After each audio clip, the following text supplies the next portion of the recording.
BA second year अर्थशास्त्र की कक्षा में आप सभी का स्वागत है।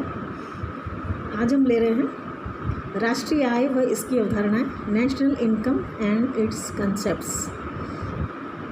हम सभी जानते हैं कि राष्ट्रीय आय तथा राष्ट्रीय उत्पादन की धारणाओं का समष्टि आर्थिक एवं सामाजिक लेखांकन के क्षेत्र में सर्वाधिक महत्व है, क्योंकि राष्ट्रीय आय जो है उसके आधार पर ही एक देश के उत्पादन स्तर को मापा जाता है।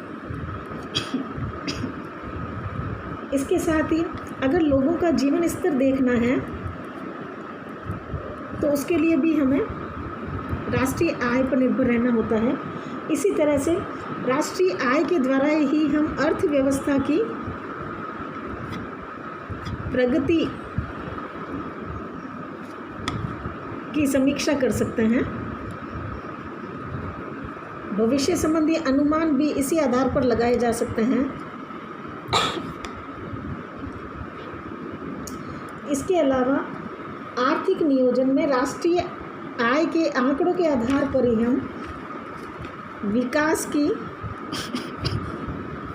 दिशा, प्रकृति और विकास दर का अनुमान लगा सकते हैं कि देश की ग्रोथ रेट, विकास दर क्या है। तो इन सभी बातों के आधार पर हम देखते हैं कि राष्ट्रीय आय का किसी भी देश की अर्थव्यवस्था में एक महत्वपूर्ण स्थान होता है। अब सबसे पहले हम ये जानते हैं कि राष्ट्रीय आय कहते किसे हैं, यानी कि राष्ट्रीय आय का अर्थ क्या है, इसकी परिभाषा क्या है। साधारण शब्दों में अगर हम देखें तो राष्ट्रीय आय से अभिप्राय किसी भी देश में एक वर्ष की अवधि में उत्पन्न होने वाली विभिन्न प्रकार की वस्तुओं एवं सेवाओं की शुद्ध मात्रा से होता है, जिसमें हम विदेशों से प्राप्त शुद्ध आय को शामिल करते हैं। अब राष्ट्रीय आय की जो परिभाषाएं दी गई हैं उनको हम दो भागों में बांट सकते हैं। पहला ए, जिनको हम प्रारंभिक परिभाषाएं कह सकते हैं,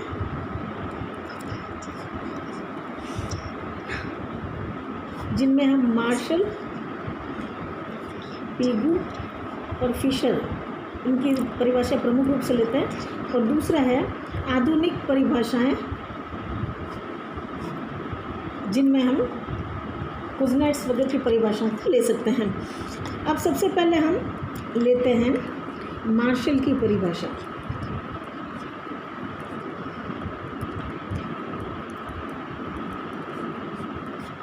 मार्शल कहते हैं कि किसी देश का श्रम व पूंजी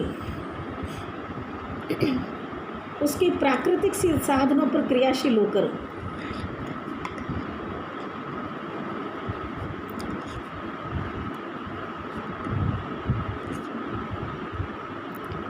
प्रतिवर्ष भौतिक और अभौतिक वस्तुओं और सभी प्रकार की सेवाओं की एक निश्चित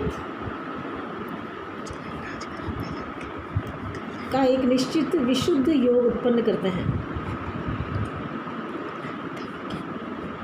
यही किसी देश की वास्तविक विशुद्ध वार्षिक आय या राष्ट्रीय लाभांश है। अब मार्शल ने जो अपनी परिभाषा दी है उसमें कुछ महत्वपूर्ण बातें हमें देखने को मिलती हैं। सबसे पहली बात वो ये कहते हैं कि प्रतिवर्ष जो है किसी देश का श्रम और पूंजी उसके प्राकृतिक साधनों पर क्रियाशील होकर प्रतिवर्ष भौतिक और अभौतिक वस्तुओं और सेवाओं की एक विशुद्ध उत्पत्ति उत्पन्न करते हैं। तो प्रतिवर्ष यानी कि राष्ट्रीय आय की जो गणना है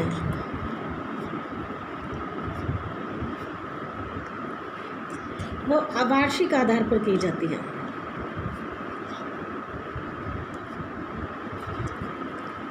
ठीक है। अब दूसरी बात वो कहते हैं, जो उनकी परिभाषा में शब्द आते हैं, वह है कि राष्ट्रीय आय देश की उत्पत्ति के साधनों की शुद्ध भौतिक व अभौतिक वस्तुओं और सेवाओं की शुद्ध सामूहिक उत्पत्ति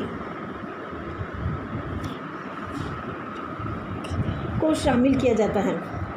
अब शुद्ध सामूहिक उत्पत्ति का क्या मतलब है कि अगर हमें शुद्ध सामूहिक उत्पत्ति ज्ञात करनी है तो इसके लिए हम क्या करेंगे कि कुल सामूहिक उत्पादन जो है उसमें से हम पूंजी की घिसावट, टूट फूट और प्रतिस्थापन व्यय उसको घटा देते हैं तो हमारे पास जो है वो शुद्ध सामूहिक उत्पत्ति प्राप्त हो जाती है।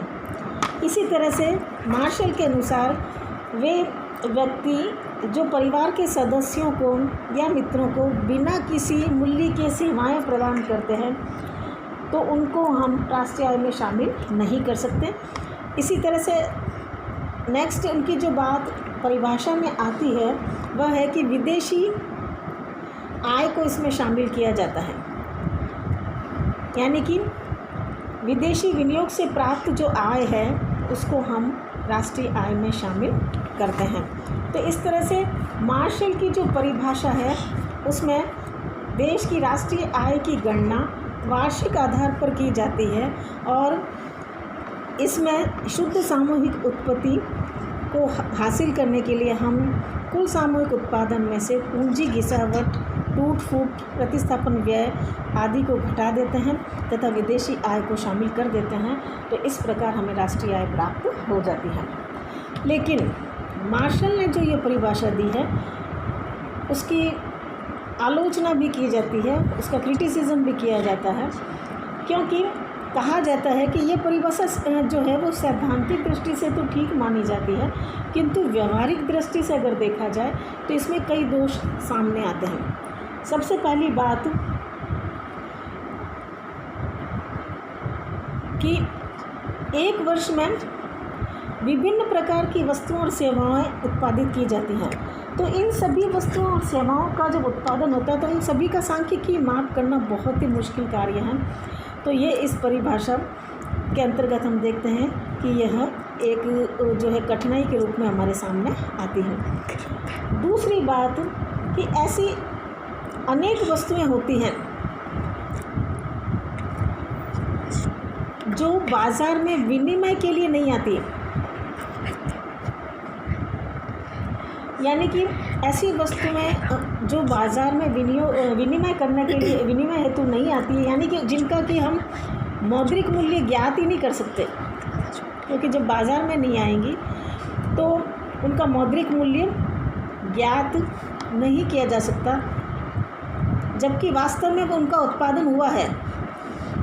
तो ऐसी वस्तुएं राष्ट्रीय आय की गणना से बच जाएंगी, जिससे कि राष्ट्रीय आय का सही आकलन नहीं हो पाएगा। तीसरी बात जो आती है वह है दोहरी गणना की संभावना, डबल काउंटिंग, यानी कि अर्थव्यवस्था में एक ही वस्तु जो है उसका मूल्य बार बार राष्ट्रीय आय में ना आ जाए, यानी कि एक ही वस्तु का मूल्य एक से अधिक बार शामिल ना हो जाए, इस बात का भय बना रहता है। जैसे कि अगर कृषि उत्पादन में हम गेहूं का उत्पादन ले रहे हैं और 5 टन गेहूं का उत्पादन हम ले रहे हैं, तो आटा कंपनी के द्वारा जो आटे का उत्पादन है उसमें वो 5 टन गेहूं शामिल नहीं किए जाने चाहिए, ठीक है। तो इस तरह से दोहरी गणना की संभावना इसमें अधिक रहती है, जिससे कि बचने का प्रयास किया जाना चाहिए। तो इस तरह से हम देखते हैं कि मार्शल ने जो परिभाषा दी है वो उत्पादन पर आधारित एक महत्वपूर्ण परिभाषा है।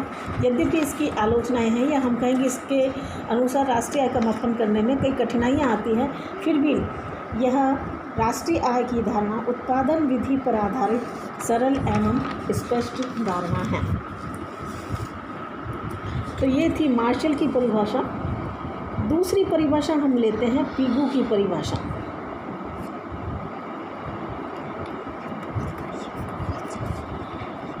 पीगू ने जो राष्ट्रीय आय के संबंध में दृष्टिकोण अपनाया है वह मौद्रिक दृष्टिकोण अपनाया है। पीगू कहते हैं कि राष्ट्रीय लाभांश किसी समुदाय की वास्तविक आय जिसमें विदेशों से प्राप्त आय शामिल है उसका वह भाग है जिसका मुद्रा के रूप में मापन किया जा सके। यानी कि वे ही वस्तुएं और सेवाएं राष्ट्रीय आय में शामिल की जाएंगी जिनका विनिमय मूल्य होता है या जिनको हम मुद्रा के रूप में माप सकते हैं। अब ये जो परिभाषा दी गई है, इसमें सबसे पहली बात कि केवल मुद्रा के रूप में मापने योग्य वस्तुओं और सेवाओं को शामिल किया जाएगा।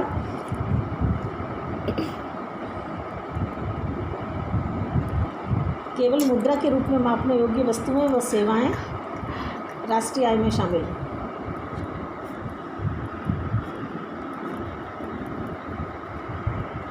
यानी कि वे वस्तुएं जिनका लेन देन मुद्रा में नहीं होता। वस्तु विनिमय में हम देखते हैं कि वस्तु के बदले वस्तु का लेन देन होता है, तो ऐसी स्थिति में वहाँ पर यह परिभाषा लागू नहीं हो पाएगी। तो ये परिभाषा यह बताती है कि केवल वस्तुएं और सेवाएं वे ही राष्ट्रीय आय में शामिल की जाएंगी जिनको हम मुद्रा के रूप में माप सकते हैं। अब दूसरी बात है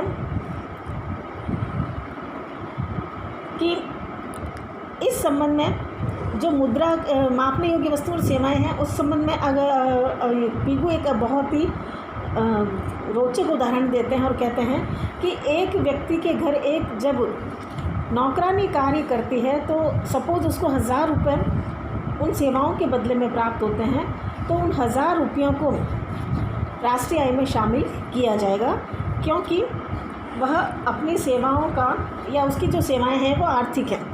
लेकिन अगर वो व्यक्ति उस नौकरानी से शादी कर लेता है और उसके बाद अगर वो कार्य करती है तो उसकी जो सेवाएं हैं वो राष्ट्रीय आय में शामिल नहीं की जाएगी।